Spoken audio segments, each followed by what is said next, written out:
displaced residents from Alexandra who were evicted from government housing containers say they feel robbed of their right to participate in the election. More than 40 families say they lost their identity documents. They illegally occupied apartments that were built during the height of the COVID pandemic. 4 years later, the containers remain vacant and unused. Some are still under construction. Newzroom Afrika's Veronica Makhoali has more.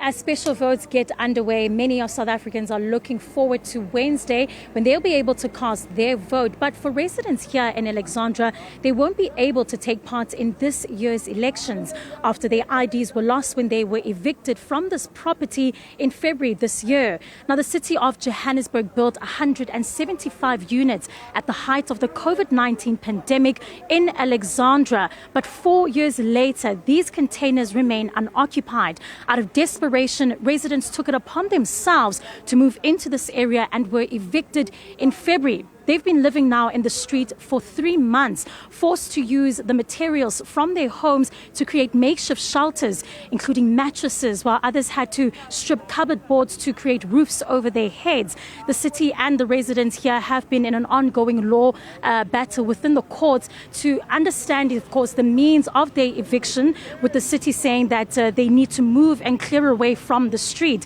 But residents are really now calling on political leaders to look at their plight and to really give an understanding, saying that they will not be voting because of the fact that they've been living here on the street. I'm standing now with one of the residents here who's been living here for about 3 months on the street. Ntate, will you be taking part on the elections? I know that you are one of the residents here who lost their IDs. Is that correct? Yes, that's so, Mama. I lost my ID when they evicted us here. And you've been sharing some of the sentiments that you have in regards to what's going to happen on Wednesday, the issues that the residents have been facing here. Just tell us a little bit more about it. Our government is failing us big time, Mama. So on this Wednesday, some of us won't be able to vote because we lost our IDs. And so government needs action in because no the way we do thing ya re faila batho ba tletse mo foreigner ma impa gona ba khone go nagane. We can still see from these containers that construction is still underway, despite the fact that they were incepted around 4 years ago.